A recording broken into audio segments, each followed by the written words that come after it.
की रायगडाचं मुळातच वैभव इतकं आहे की रायगडावरती इतकी पुस्तकं लिहिली आहेत अभ्यासकांनी, इतका अभ्यास केला आहे या रायगडावर.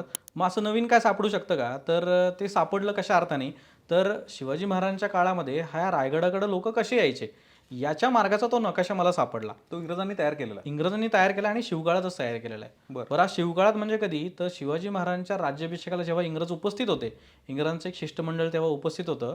ते शिष्टमंडळ कुठल्या मार्गाने रायगडावरती आलं, याबद्दलचा तो नकाशा जॉन फ्रायर नावाच्या एका इंग्रज अधिकाऱ्याने लिहून ठेवला. हा इंग्रज अधिकारी म्हणजे डॉक्टर आहे बरं का.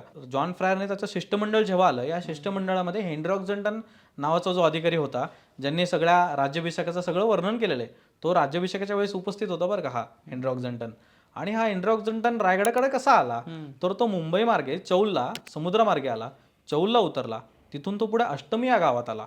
त्या अष्टमी गावात त्या हेनरी ऑक्झंटनने मुक्काम केला. या अष्टमी गावातनं तो पुढं निजामपूरला आला, निजामपूरला एक मुक्काम केला. त्यानंतर तो पुढं गांगवली या गावात आला. आता गांगवलीचं महत्त्व आपल्याला सगळ्यांना माहिती आहे की छत्रपती शाहू महाराजांचा जन्म तिथं झाला आहे. या गांगवली गावात आल्यानंतर त्याने तिथून पण पुढं त्याला रायरी मला दिसू लागला, असं त्यांनी ते सगळं लिहिलं. आणि मग तो पुढं तिथं पाचाड्या गावी आला, असं त्यांनी ते सगळं लिहिलेलं आहे. आणि मग मी रायरी किल्ल्यावरती गेलो. आता हे सगळं वर्णन लिहित असताना त्यांनी सगळी त्याची डायरी मेंटेन केली बरं का, मी कुठल्या कुठल्या मार्गाने कसा आलो. पण जेव्हा त्याला जॉन फ्रायर हा जेव्हा अधिकारी भेटला आणि त्या अधिकाऱ्याने सगळं त्याचं ते वर्णन लिहून घेतलं, तेव्हा मात्र त्याने एक विशेष गोष्ट त्याच्यात केली की त्याने एक भारताचा नकाशा काढला या जॉन फ्रायरने. हा जॉन फ्रायर बरं का, हा इतर गड किल्ल्यांवर स्वतः फिरलाय बरं का, हा स्वतः रायगडावर तेव्हा आला नव्हता, पण त्याने शिवनेरी वगैरे या सगळ्या किल्ल्यांना भेटी दिलेल्या आहेत. सांगण्याचा मुद्दा काय की हा जॉन फ्रायर येतो इथं, तो भारताचा नकाशा तयार करून घेतो.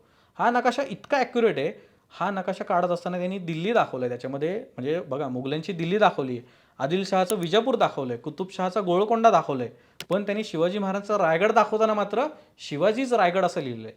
थोडक्यात काय, तर ही एक राजसत्ता इथे आहे असं दर्शवण्याचा त्याचा एक साधारणपणे आपण म्हणू शकतो की त्याला ते दाखवायचं होतं.